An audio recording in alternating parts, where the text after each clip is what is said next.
ప్రశాంతంగా జరుగుతున్నది. చిన్నగా విషయం ఏంది, ఇక్కడ బండలు ఇక్కడ నుంచి పడి ఎల్సీ తీసుకున్నాము. బండలు పడంగానే ఇద్దరికి నెత్తులు పలిగినాయి, ఇద్దరికి కాళ్ళకు కలిగినాయి. స్పాట్ లో హాస్పిటల్ తీసుకుపోయినామని బతికిలో, లేకపోతే స్పాట్ డెడ్ అవుతుంది, జస్ట్ మిస్ అయిపోయింది. ఎవరు చేసినా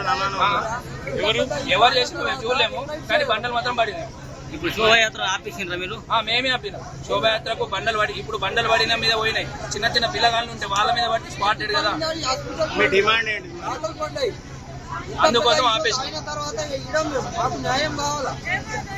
న్యాయం కోసం ఇక్కడ కూర్చున్నాం అంతే. ఇంకా మేము గొడవలు చేయలేము. గొడవలు చేస్తే మళ్ళీ వేరేలా ఉంటది. అయినా మేము ప్రశాంతంగా కూర్చున్నాం ఇక్కడ. పోలీసు వాళ్ళు ఏమంటున్నారు? పోలీసు వాళ్ళు చేస్తా అని చెప్తున్నారు, కానీ వెళ్తున్నారు, సైడ్ వెళ్తున్నారు. ఏం చేస్తాను?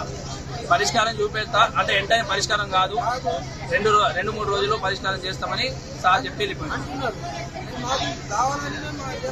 లేకపోతే సీజ్ చేస్తా అని డాక్టర్లకు మాత్రం సీజ్ చేస్తా అని చెప్పి వెళ్ళడం జరిగింది.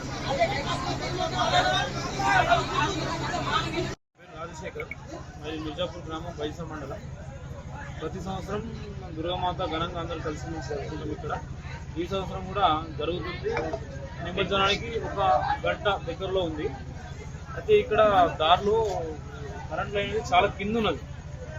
అయితే దాన్ని కట్టెలెత్తే ఇంకా ప్రాబ్లం అవుతుందని మా వాళ్ళు ఎవరో వెళ్ళి తీసుకొని జరపదామని, కొద్దిగా జరగలేదు. ఇంకా తీసుకొని వెంటనే వెనుక సైడ్ నుంచి ఇటుక పిల్లలు వచ్చినాయి. నాకు కూడా కలిగింది ఇక్కడ, కొద్దిగా నెట్టింది భాగంగా. మళ్ళీ ఇంకొక ఆయనకు ఇక్కడ పక్కకు ఉన్న ఆయనకు నెత్తి వలిగింది. ఇంకా జనిటర్ దగ్గర 1-2 అక్కడ కూడా పడ్డాయి. ఎవరు చేసారో కావాలనే గ్రామంలో కొద్దిగా అలజడి చెడ్డ చేయాలని ఉద్దేశం చేసింది. కాబట్టి దీన్ని ఎవరైనా కానీ మన ఉన్నతాధికారులు, పోలీసు వాళ్ళు కానీ వాళ్ళని తప్పు చేసిన వాళ్ళని పట్టుకుంటేనే మనకు ఇక్కడ వాతావరణం అనేది మంచిగా ఉంటుంది. కాబట్టి కంపల్సరీ వాళ్ళని అంటే ఈజీగా తీసుకోకుండా వాళ్ళని పట్టాలి. అయితేనే మనకు ఇలాంటి వాళ్ళ వల్లనే మన గ్రామం ఖరాబ్ అవుతుంది. వీళ్ళ నుంచి ఇంకా పక్క గ్రామాలు ఖరాబ్ అవుతాయి. ఇట్లా కాదంటే కరెక్ట్ దొంగ దొరకాలి. ఎవరికి తగిలింది? నెత్తి వలిగింది అంటున్నారు. ఆయన వీరేష్ అనే ఆయనకు నెత్తి వలిగింది. ఆయన పక్కన ఉన్నాడు, శోభాయాత్ర ఉంటున్నాడు, చూస్తున్నాడు. ఎక్కడ ఉన్నాడు ఇప్పుడు? ఇప్పుడు ఆయన ఇంటి దగ్గర రెస్ట్ తీసుకుంటున్నాడు, హాస్పిటల్ వచ్చిండు.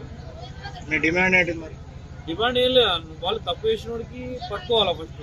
అయితేనే వేరే వాళ్ళకి మచ్చ రాదు, కొద్దిగా మనకు బ్యాడ్ నేమ్ కూడా రాదు. ఎందుకంటే మళ్ళీ మిర్జాపూర్ విలేజ్ అయింది, కొద్దిగా మైనారిటీ కూడా ఉన్నారు, హిందువులు ఉన్నారు, అట్లా అందరు ఉన్నారు. కాబట్టి మరి తప్పు చేసినట్టు దొరికినప్పుడు కదా వాళ్ళకు కూడా మచ్చ రాదు, ఎవరికి కూడా రాదు. ఎవరు చేసినా తెలియదు, మన వాళ్ళు చేసిరా వాళ్ళు చేసిరా ఎవరు చేసి తెలియదు. కాబట్టి కరెక్ట్ వాళ్ళు దొంగలను పట్టుకున్నప్పుడే న్యాయం అవుతుంది అన్నట్టు. అసలైన తొలి వెలుగు. ఫాలో వాట్సాప్ @తొలి వెలుగు official.